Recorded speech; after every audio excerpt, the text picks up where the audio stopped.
Good evening, coaches. We'll go ahead and ready to get started. I'm Nick Grooms, head baseball coach at Westwood High School, the current board president. Before we get started, if we could just take a moment to keep Blue Ridge High School in our thoughts and prayers.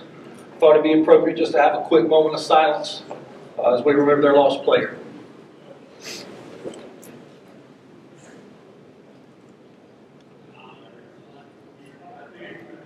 Thank you. As we kick things off with our rules meeting, I want to introduce Charlie Wentzky. Thank you. Good evening. Hope everybody's doing well. Y'all come on in and have a seat. Just getting in. We're just getting started, so we're all good here. A little bit different leadoff. I'm not really a leadoff batter. Normally I'm about a 5, 6, 7 guy, but happy to be here. Appreciate the board working with me and making it work tonight since I couldn't be here tomorrow. I think they do have it recorded, so if you do want to watch it later and hear me again, you've got an opportunity there. I'd encourage you to do so. If I say something today that you're unsure about, again, you can always call. But this clinic is also online through the end of the month too. Somebody walked in and said it takes about 45 minutes to do it there. So you can do it again. You may hear it a little bit different way. I'm a little bit more direct in the first part of the slides to baseball here because this is baseball only. The only one I'm doing, I'm cutting that back in July, and it's for all of our sports. So it's a little bit more generic online, but if you want to hear it again, Art will have it on video, and then we'll also have it online too. So welcome. We got a good bit to cover. Before we get started, the University of South Carolina grad program is one of our sponsors now, and it's just making all of our coaches aware. It will play a video here in a second. You won't hear the sound. But basically, it's just making you aware. They've got a grad program. They're targeting coaches, and they want coaches to, just know they have it out there.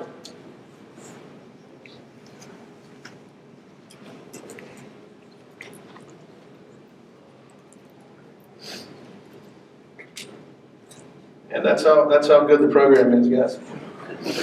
Basically, they have a grad program. I would encourage you to go to their PRTM grad program website if you're looking for a graduate degree. They've got it geared towards the summertime and a short period to get you started and get you going. So, I got to push the button. There we go.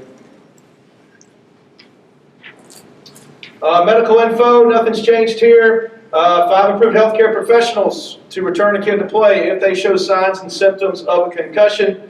MP, DO, AT, PA, and an MD. Most of the ones you're going to have on site would be an athletic trainer. Obviously, that is the person. If they get hit in the head with the ball, catcher takes the ball with the face mask, whatever it is, that's the person that can return them back to the field once they realize we don't have a concussion.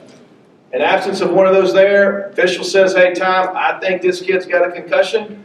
They don't come back in the ball game. We make a substitution with one of our bench players, and we roll on. Officials aren't going to come over and say, I'm putting Charlie back in. Well, did you have him checked out? Who checked him out? That's not their job. Their job is to send them off. Your job is to make sure they come back through the right person. Okay? Other medical info, wet bulb globe thermometer hadn't really been an issue. In your sport, it's more of an early season fall issue, but it could be one as we get to the latter part of May. Those temperatures rise, the heat index rises, the humidity rises, all those factors go into it. You could be looking at parameters where you have to shut down a little bit. You're not going until 6:37, depending on the weather. The good thing is, usually with the wet bulb, the later in the day, everything starts going down a little bit. Coaching requirements, remember, if they coach at your school, if you call them coach and they work with kids, they must get through these things. The 4 courses online: concussion, heat acclimatization, sudden cardiac arrest, protecting students from abuse. Those are all NFHS learned. Well, Charlie, I've watched those for 7 years, and they've all been the exact same. I get it. But all this is doing is protecting your rear end. This is what they call CYA. And the last thing you want to do is to not do one of these things. You get your AED certification. You can't see it. It's really small over here. AED certification, CPR training. I'm going to skip the concussion video. Well, next thing you know, you get a kid with a concussion, and something happens. And you end up on a stand in a courtroom, why didn't you do the concussion video? And your answer is going to be, well, it's been the same video for 7 years. But the requirement's every year, why didn't you do it? Whatever that cost they want, your district's out. All because you didn't take 20 minutes to do what you were supposed to do. I promise you, I know it's a pain. I know you say it's the same stuff. I'm telling you, all this is a CYA. And we live in a very litigious world right now. I promise you, somebody will come after you and they'll find something on you if they want to. Open season. You're in an open season right now. If you can't tell, the weather is beautiful outside. It will end, I think next Wednesday is your last day, if my math's correct, on the January 30th or 29th. Ends next Wednesday, right? It'll be 63 in the tees that day, and then it'll be 68 and 68 and 70 and 68, and start going back downhill after that. But that's where we are. Next Wednesday's it. Tell your kids, just stay away from the field Thursday, Friday, Saturday, Sunday. Don't even come out there and try. If they got questions, well, can we do this? Just don't come to our field, don't come around us. Give them those 4 days off. Because come Monday, it's going to be a grind for every one of them. Give them 4 days off. If they can't afford those 4 days off, they didn't do anything to get to those 4 days in the first place. Give them 4 days off. And be done with it. And don't run the risk of any problems. Of course, you have that open season in October. That is for you to practice as a school. Anybody that wants to come can come. They show up in blue jeans and dress shoes. Come on out. Maybe send them away because they're not dressed appropriately, but come back tomorrow. Okay? That's open for anybody, and again, there's no cuts during that time. Violation of the closed seasons. A little bit's changed here. Not a lot, but it's the big, what changed is a lot. But the premise of the penalty is the same. So what we got, and I'll explain how we got to the changes in a little bit. If you violate one of these closed season days, say in August, you just insist we're going to have a practice with 3 kids and I'm going to teach them how to hit. That's a 1 day in violation. You're going to lose 1 day of practice to start the season. You're only going to get 1 scrimmage. You're going to be fined $500. And the coach and any coach involved, the head coach and any coach involved in the violation will be suspended from the first 2 contests of your season. Now hear me out. You didn't know your assistant coach was doing this. Guess what? You should. You hired him.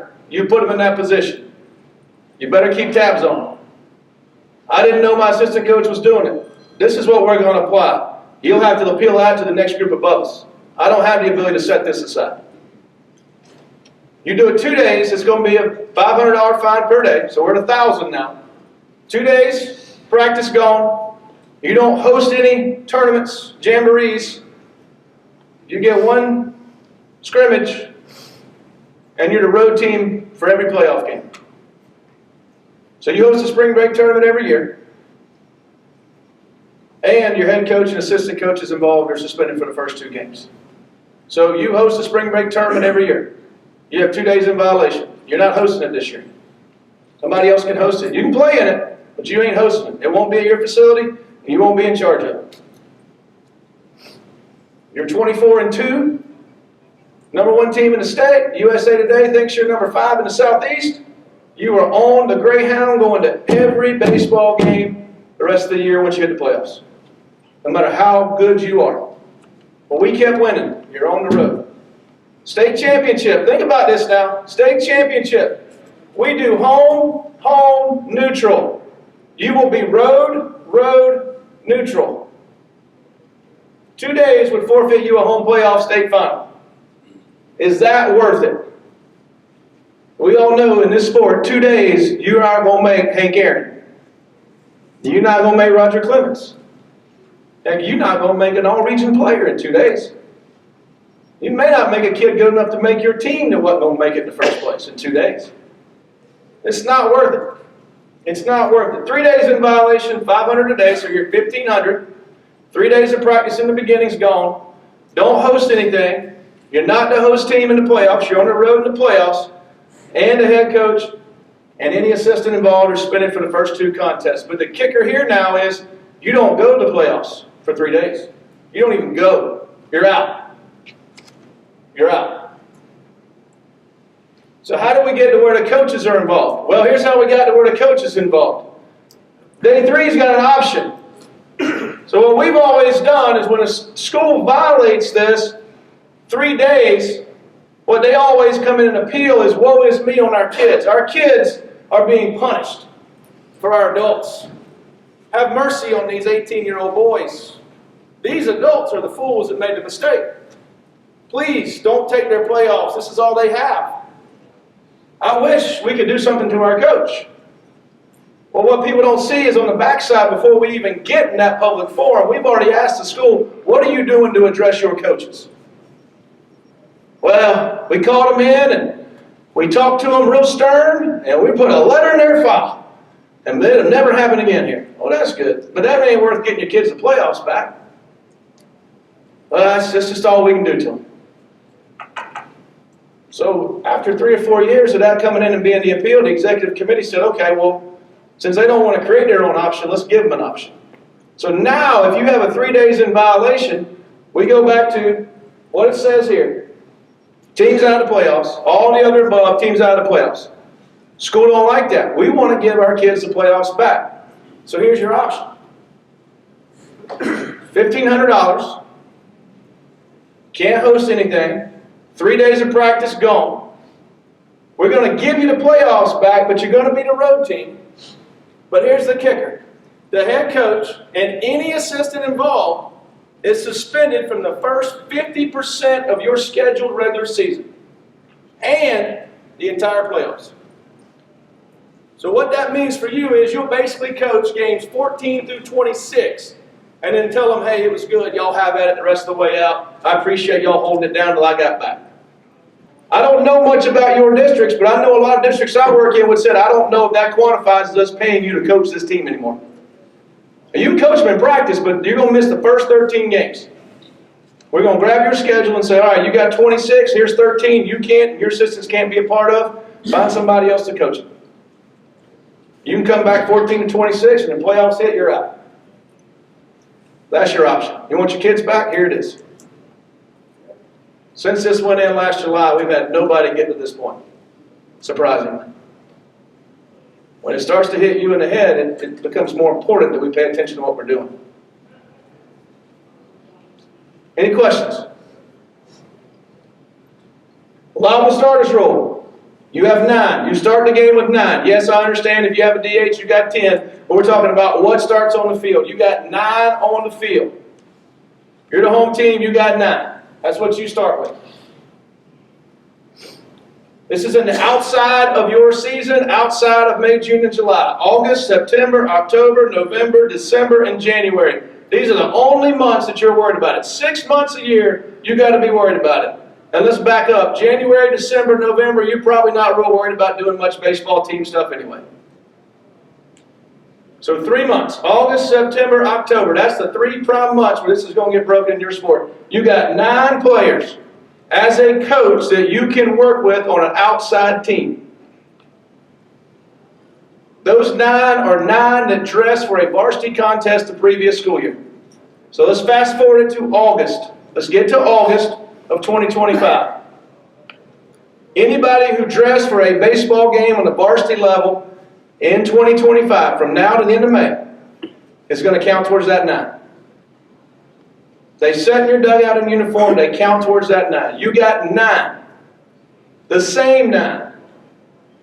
If you do 3 teams, you got 9. 9 is your total.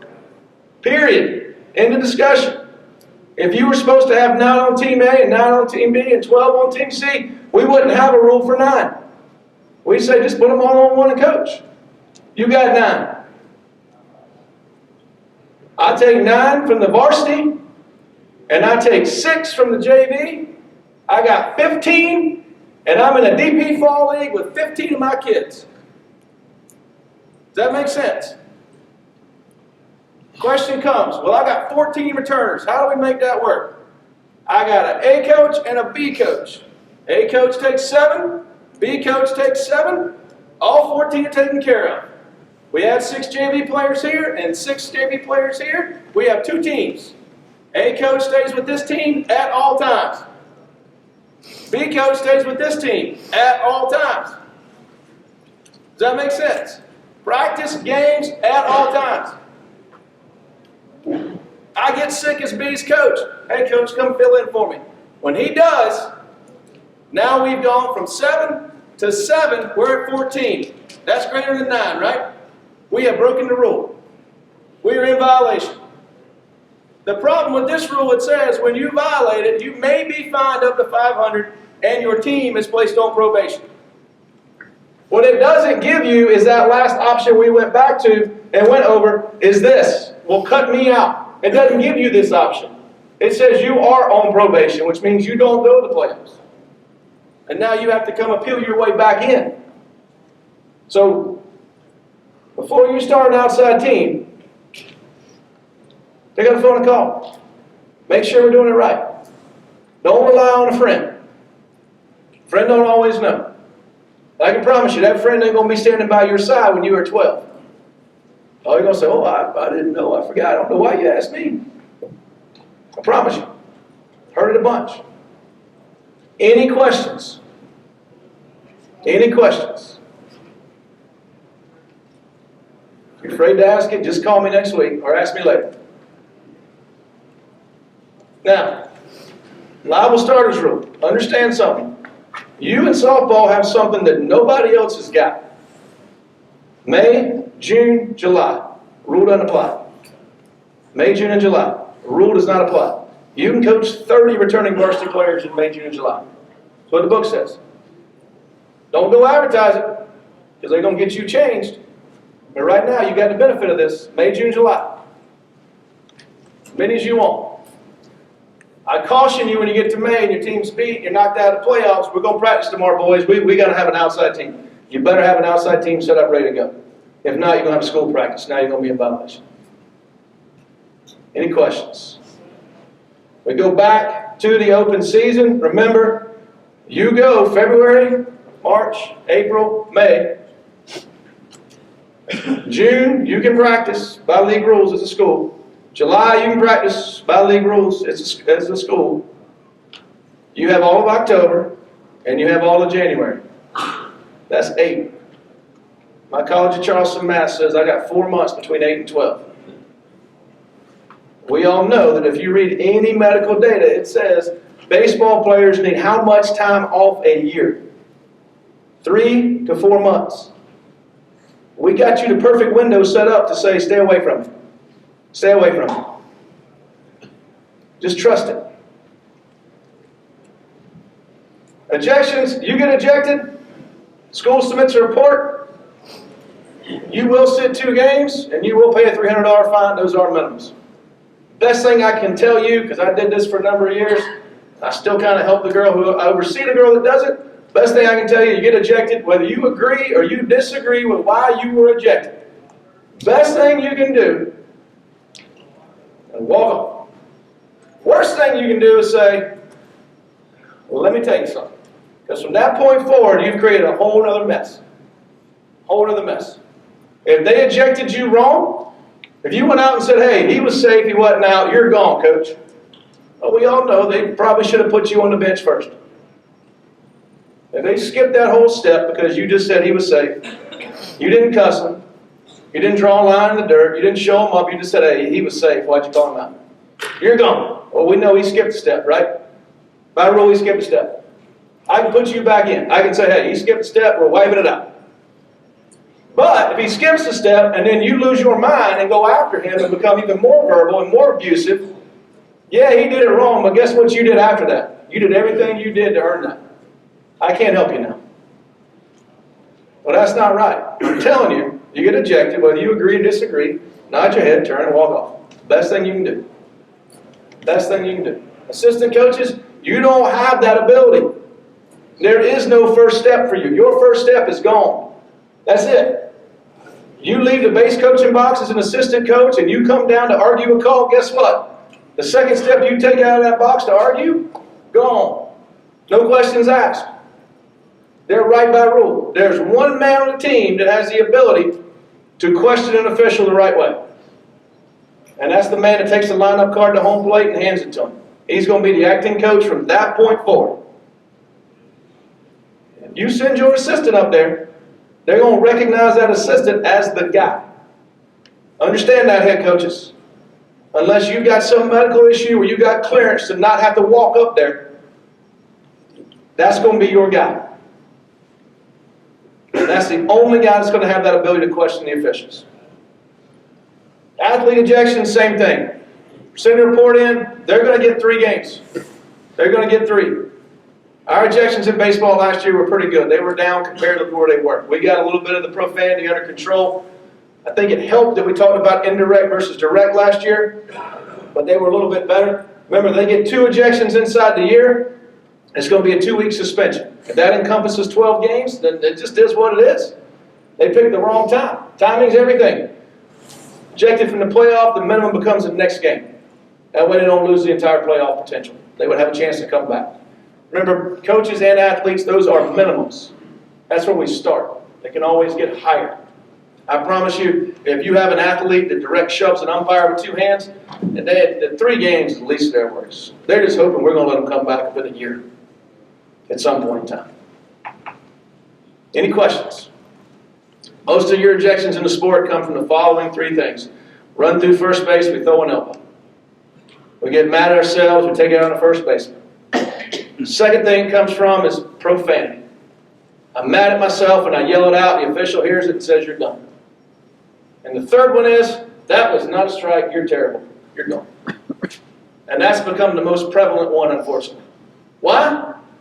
Because any major league game you turn, that guy will, at some point in 9 innings, one of those guys will turn and say something to the umpire. Our kids see it and they want to be that guy.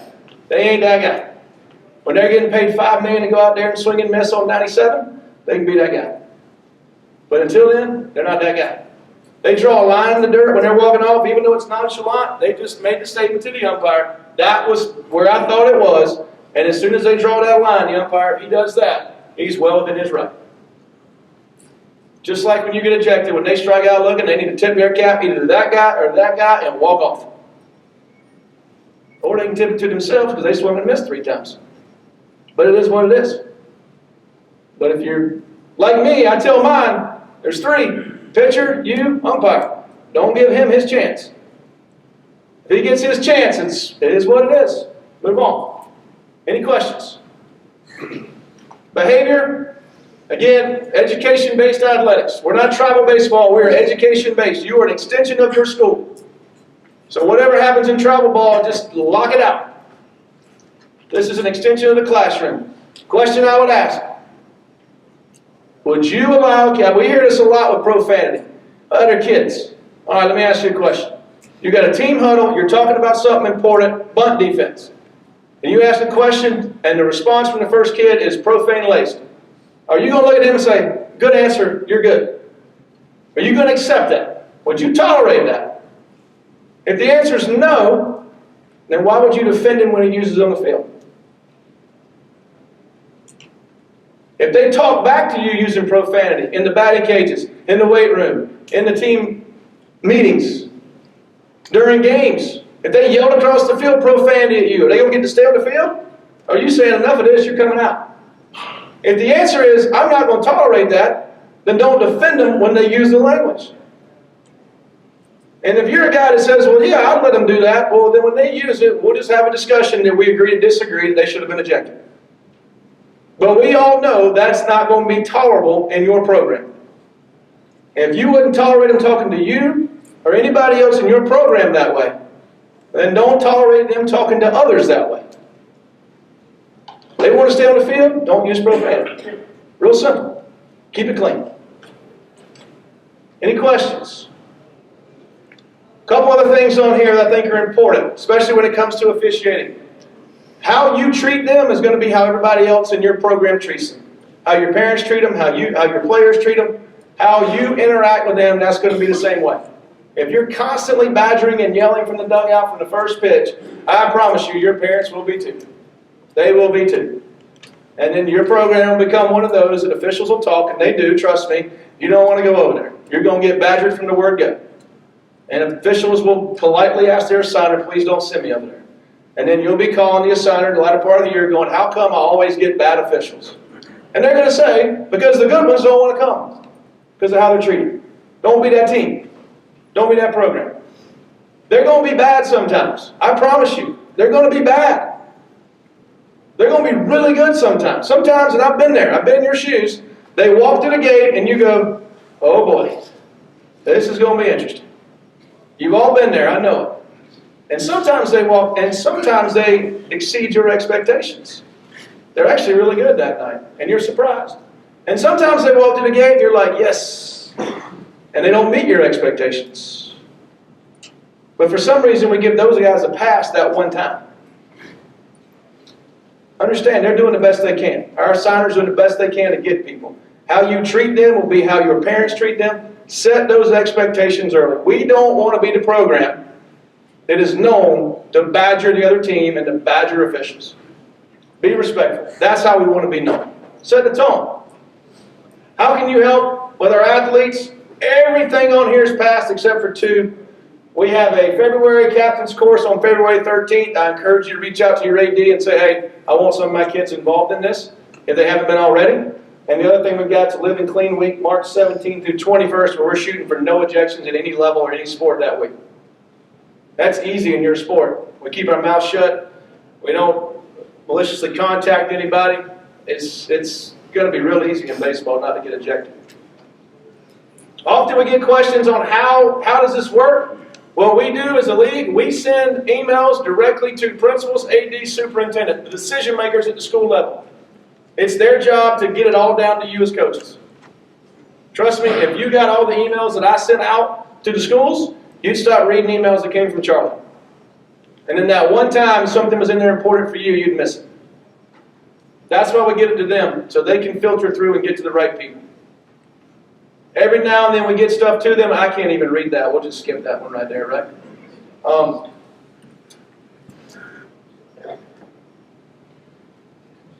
We've covered most everything on there. The biggest thing on there you can't see, 6th graders can't practice. We talked about this last year. And I stood up here and said we hammered this with the fall and the winter, and we had 4 violations. And boy, we crushed it in the spring with every spring sport coach. And by the end of February, we had 2 violations. Blows my mind. 6th graders can't practice. Tell them to wait 1 more year. 4 more months. Even if they're your son, don't bring them out there. They can come. When they pick the bat up and the ball up and they start throwing with somebody, now they're practicing. Now they're practicing. Just tell them to wait. Their time's coming. Be patient. Okay? Heaven forbid, don't feel sorry for them and put them in catcher's gear and send them to the bullpen. They're going to be on your team dressed in a game, and now you got a whole bigger problem. Just be patient. Any questions? Rule change for this year. All games in the state final series will be played to completion. You drive 4 hours, it's 5-1 in the 5th, and the bottom falls out. We're heading to the 6th. We can't finish. Unless you both agree that it's over, you're going to head home, and you're going to come back, and we're going to finish.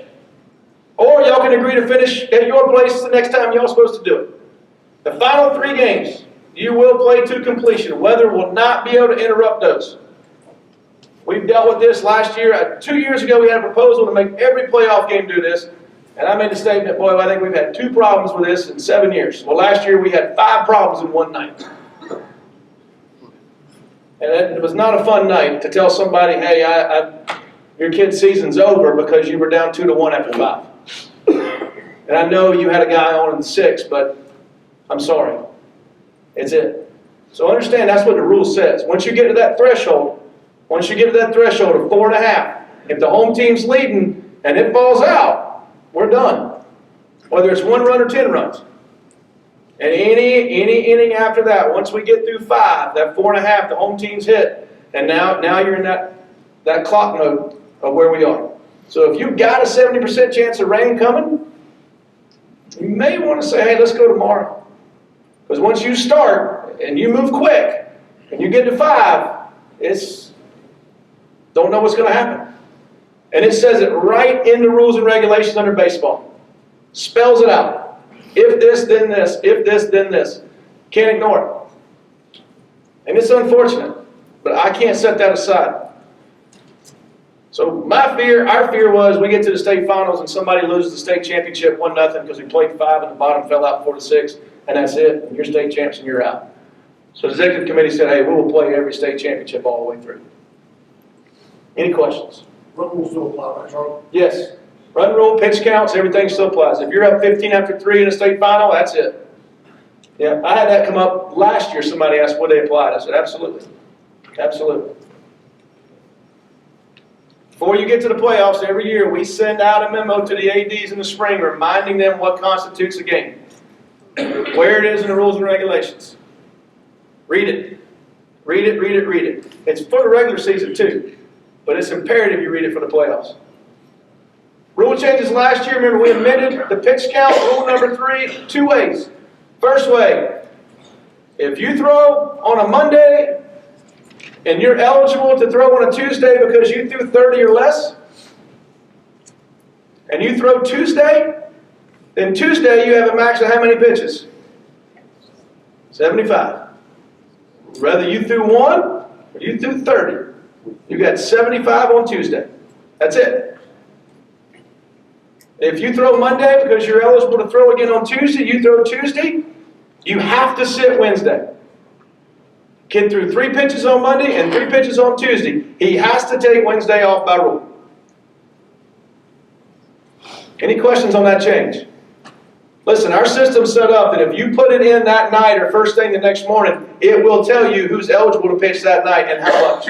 75, 110, circle with a line through it.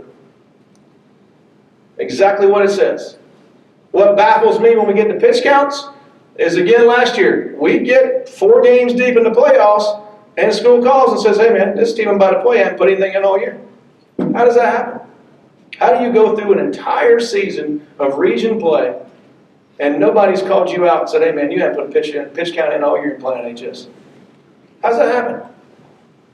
Either we're not looking for it or we don't want to call them on it. Call them on it. Pick up the phone call and say, man, put your pitch counts in. You haven't put them in 2 weeks. Don't let them slide.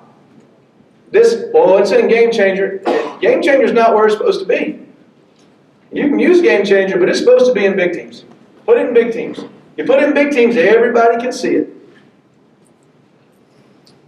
But I said this 2 years ago, and last year, same thing happened. Same story, different name. Remember, sub-varsity time limit, 2.5 hours for a 7-inning game. JV, B team, C team, middle school, whatever you call it. If it's not varsity, 7-inning game, 2.5 hours. Drop dead time.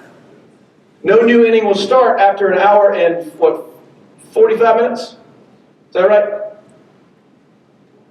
2 hours, sorry, 2 hours.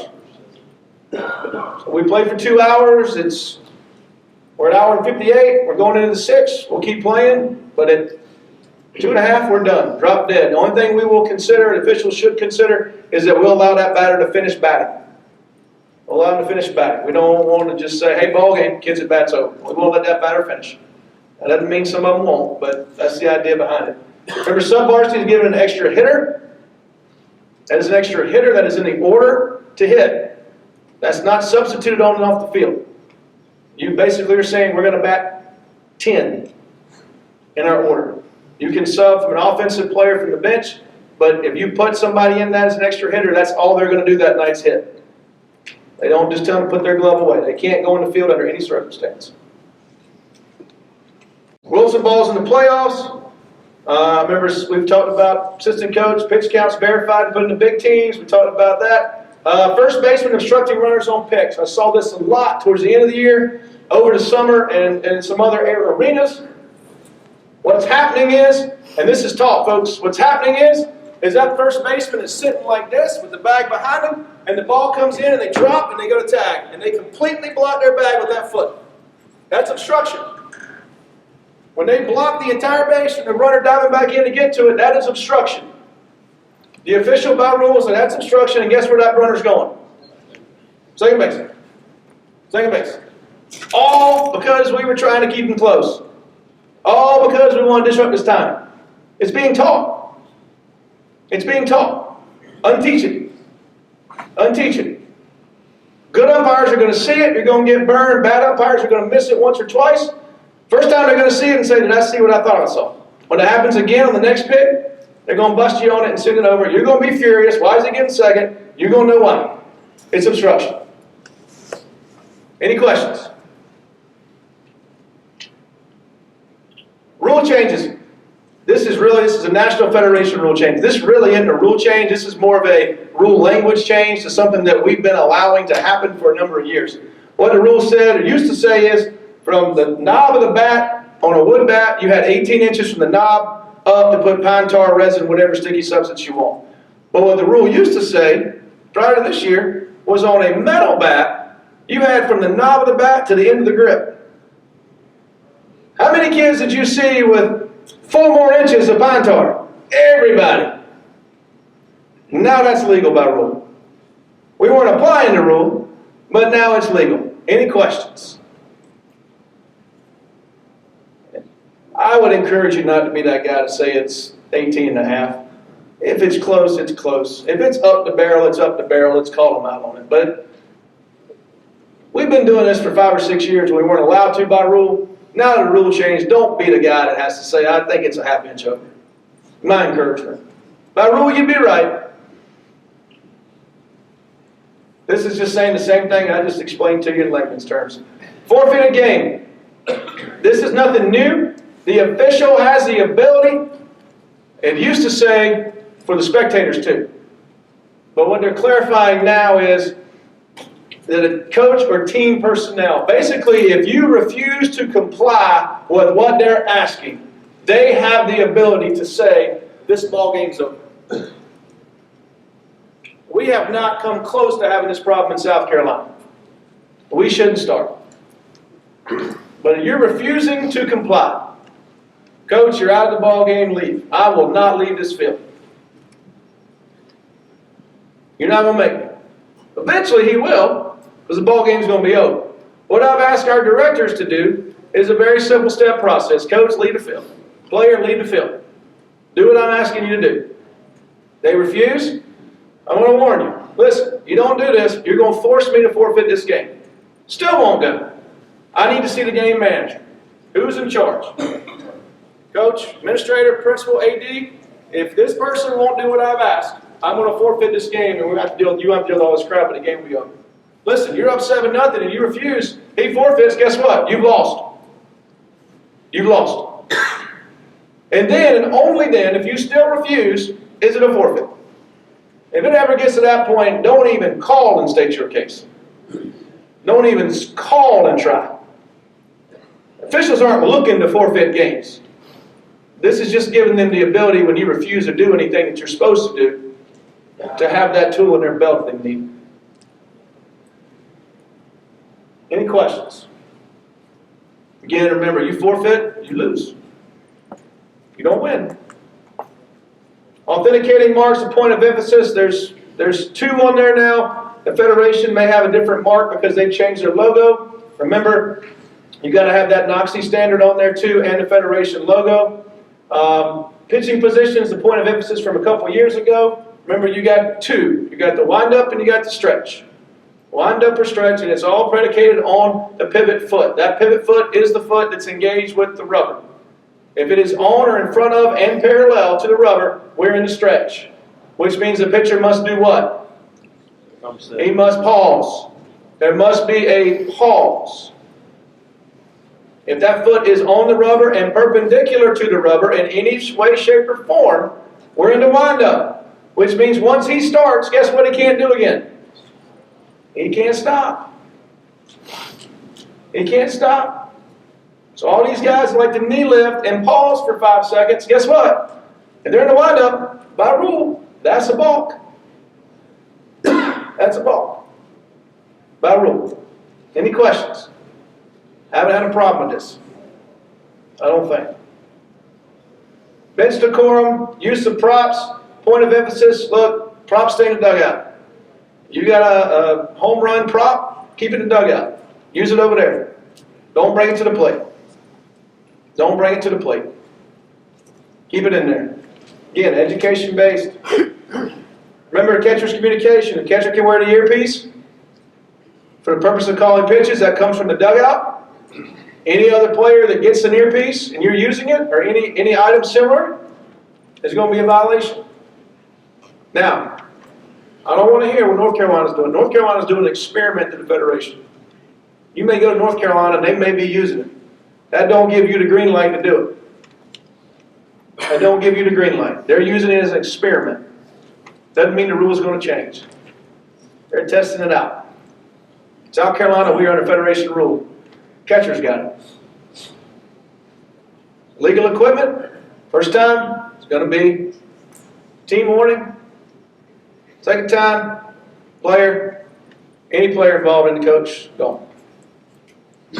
But, as I told you last year, the first time you get a warning, the official's gonna notify us, your school's gonna get a nice warning letter from us, and if it happens again, we're gonna treat it a whole different way with unsportsmanlike conduct. So this isn't giving you the green light to have 26 warnings, because we're gonna try it and see if we can get away with it. First warning you get, your school is getting a letter from me to say we got a problem. You know what the rule says. You try and do something different, you're trying to not follow the rule. I won't say you're cheating. I'm just going to say you're trying to not follow the rule. Because the rule says one guy. Any questions? Before we get to that, I want to point one more thing out to you. I talked to our directors about this. I've asked them, I've another thing, and this burns me to death. I've asked them about towels. You know, first baseman has to have a towel now in his back pocket to play baseball, apparently, at some levels. I know some of you have seen it. I get it. My hand's wet, but he ain't throwing it much. I can understand the catcher to a degree on some nights. But I've asked our directors, and I ask you to help. I don't want anybody coming to the plate with it. And we're going to fall back under it's not being used as the manufacturer intended. No manufacturer made a towel for a kid to put in his back pocket to take the hit at a baseball game. So it's not being used as a manufacturer intended. Would you agree? Done? Okay? So I've asked them, they're going to miss some, to tell the kid when they come up, hey, take the towel out. You can hit, take the towel out. Okay? Because here's the thing, by rule, I got a 4-foot towel hanging out, ball's thrown behind me, and I'm moving, the ball hits the towel, you know what happens to the batter? You know where he goes? First base, by rule. By rule. I don't like the fact that the oven mitts the same way, but at the same time, I understand we're in a conundrum there. Because if not, the first base coach has either got to wear a 9, or we got to stop the game and get the oven mitt out for every player. And the other thing is, if it's tucked in right, it's probably going to hug the body, and 9 out of 10 times, the ball would have hit the kid anyway. But the towel, I can go like this, and that thing can hit the towel, and I can get first base. So I've asked them to get it out. Now here's the problem. If they don't get it out, and it hits it, and they put them on first, it is what it is. So what you need to do is pay attention, say, get a towel out, Mr. Blue. But really where it needs to start is the coach needs to say, hey guys, don't even try to take a towel to the plate this year. We ain't doing that. And that keeps it easy for everybody. Then the other guy doesn't have to call you out. You don't get mad at him. The official's not put in a bad spot. Because I'm going to promise you, as a game official, they're not up there watching everybody walk and breaking them down. They're going to miss a few. But just help each other out here. We need to cut this out. You can call it Charlie's personal opinion, but it is. I'm sorry. But it don't need to be at the plate. They want to wear it in the field, they can wear it all they want. But not at the plate. Any questions of me? Your QR code says you were here. You would get a little bitty, should get a success or something at the end that says you're done. If you're a school that has to turn it in for big teams, to your AD that you were here, just take a quick snapshot or take a picture of this to show them you made it all the way to the end, and you're going to upload it to the end. Don't call me and say, can you give me my certificate? I don't have one. I don't have one. And that's not our requirement that you upload that. That's the school requirement or district requirement for y'all. Remember, put your name in there. Put your school name. Don't put AHS, because we got a couple AHSs. We got a lot of BHSs. Just spell your school name out so we know who's got it. This is only for head coaches. It's only for head varsity coaches. Assistant coaches, you don't have to mess with this. You're welcome to, but you don't have to. Again, you got a question, please call. Please call. I'm happy to help answer anything I can answer and help you stay out of problems. As I tell everybody I meet with, ADs all the time, I would rather you call me asking me questions to help than me calling asking you questions because you've done something wrong. Because once we get to that point, it's not going to end well for you, I promise, unfortunately. And that's not personal, it just is what it is. I'd much rather be helpful on the front end than have to deal with something on the back end. But everybody, it's a lot better week, less stressful month, trust me. Any questions of me before I head out? Coach, I went about 5 minutes over, I'm sorry. But in fairness, I started about 8 minutes late, so I just want, Oh, you're good. I couldn't run roll, sorry. You can blame me for the watches in Carolina too. Thank you all very much. Enjoy your weekend. Stay safe if you go out on the roads. If you don't have this done, please get it done before you leave. I appreciate it.